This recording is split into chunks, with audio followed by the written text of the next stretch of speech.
This was the largest antebellum plantation house in the South, owned by one of the richest enslavers in the South. Chickens coming home to roost never made me sad. In fact, it's only made me glad. When news broke that the largest plantation in the South had burned down, some were devastated. Nottoway was a staple in White Castle. I mean, everyone from all over the world came here to tour Nottoway. Just the history. I mean, this was built, in the Civil War. It stood this whole time, and now to see it just burned down, it's really sad.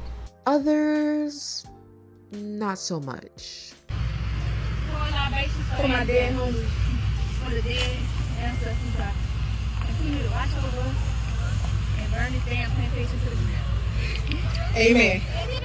The Nottoway Plantation, once known as the White House of Louisiana, recently went up in flames. And for a lot of us, it felt kind of poetic. Because while a lot of people called it a historic home or a beloved Southern estate, many knew the truth about what went on behind those walls. We knew it wasn't just a pretty backdrop for somebody's 2025 wedding. The way this plantation had been presented to the world in recent years was a slap in the face to slavery. It was a 53,000 square foot trophy built on the backs of enslaved African people. People that were forced into grueling labor in the shadows of these perfectly spaced white columns. So no, it wasn't just a fire, it was the freeing of souls. And in this video, we're going to talk about the history of Nottoway Plantation and why its ashes say more than its tours ever could. Let's get into it. For over a century, the Nottoway Plantation in White Castle, Louisiana, has stood as a stunning emblem of antebellum wealth. But behind its white columns lies the reality of cruelty and exploitation. Nottoway Plantation was established in 1859 by John Hampton Randolph, a wealthy sugarcane planter. He commissioned an extravagant 53,000 square foot mansion, which became a monument to Southern grandeur in its day. And this monument to grandeur was made possible solely by enslaved labor. Randolph enslaved over 150 Black men, women, and children. The sugarcane economy in Louisiana made men like Randolph wealthy. And Randolph himself was actually one of the wealthiest men in America at the time. By 1860, Louisiana produced a majority of the nation's sugar. And Louisiana had the second highest per capita wealth in the country at the time. And it was all built on the backs of enslaved people. They were in charge of all daily operations of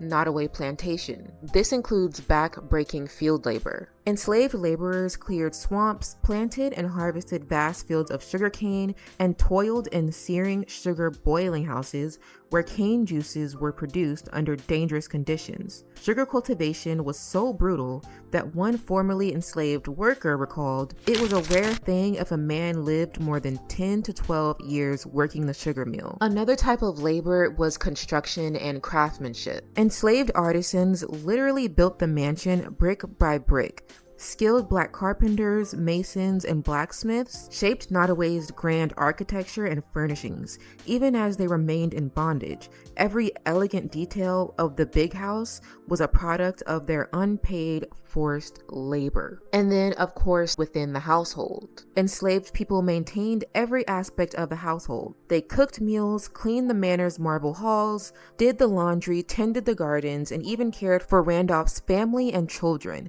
all without any freedom or recognition. The opulence of the plantation was maintained by involuntary slave labor, and that doesn't seem very elegant or opulent to me. The contrast between the enslaved people's living quarters and the luxuriousness of the big house was immense. The people in bondage here lived in cramped wooden slave quarters with no plumbing or insulation, shacks that offered little comfort against heat or cold. Meanwhile, just feet away, the Randolph family lived in a lap of luxury. They had gas lighting, they had fine china to eat off of, they had imported carpets and Italian marble floors. Meanwhile, the enslaved people lived in squalor and also in fear every day of their families being ripped apart at any moment. Every brick that was put into that home or spoonful of sugar that was sold from that plantation represented the trauma that the people living there were truly going through. If we can fast forward to modern times, the estate was reinvented as a tourist attraction and a venue to host events. The owners of the plantation actually dropped the word plantation from Nottoway Plantation and renamed it Nottoway Resort. As if giving it a prettier name could erase all of the traumatic events that happened on this property. And the histories of slavery were really just like swept under the rug, as if it just didn't happen. And on the website, Nottoway Plantation was promoted for its charm and its beauty. Instead of referring to it as what it was, a plantation, they referred to it as a southern mansion. I mean, I guess that's true, but revisionist history much? And they often ignored the fact that the luxurious nature of this southern mansion was built off of slave labor. An example of some of the events that Nottoway Resort, but really plantation, was hosting were weddings, and lavish weddings at that. They invited couples to celebrate under ancient oak trees where enslaved people once worked. It also opened a hotel on the site with luxury guest suites and overnight stays in former outbuildings or cottages. Wanted to walk y'all through our cute little guest cottages real quick this morning. I am walking through them now for our guests to arrive for this weekend. The White Magnolia Wedding venue is over here, and we have guests coming in this weekend for their rehearsal dinner, wedding, and brunch. But I wanted to walk you through and show you how cute our little guest cottages are. So when you walk in, this is your view. Everybody's always like, oh my gosh, they're so much bigger than they look, and they are. They are so cute and cozy. We have the fridges and the microwaves, the coffee pots, little seating area, heaters. We have one queen bed downstairs. You go in here, you have your bathroom and little getting ready area. And then in the next section, you have your clawfoot bathtubs, shower, and toilet and shower area. They are just so cute. You have your windows with your closed curtains with a beautiful view of the venue and the pond. Cottages. They also offered guided tours, focusing more on the building's architecture, the furnishings, and the wealthy lifestyle of the previous owners. And they mentioned the slavery part very briefly, as if it was just an afterthought. This mansion or plantation was essentially being aestheticized. They were focusing more on the aesthetic of the place as opposed to the traumas that occurred there. A place where families could go and, have vacations and weddings and parties. What was once a site of brutal human trafficking became the Nottoway Resort, complete with wedding packages, guest suites, and even a tennis court. Plantation tourism disguised as Southern charm. This critique really emphasizes how the owners of the Nottoway Plantation really capitalized on the antebellum glamour of the place instead of the true history of what really occurred. And this has sparked outrage with people online, as it should. And there have been some online that draw comparisons between a plantation and a concentration camp.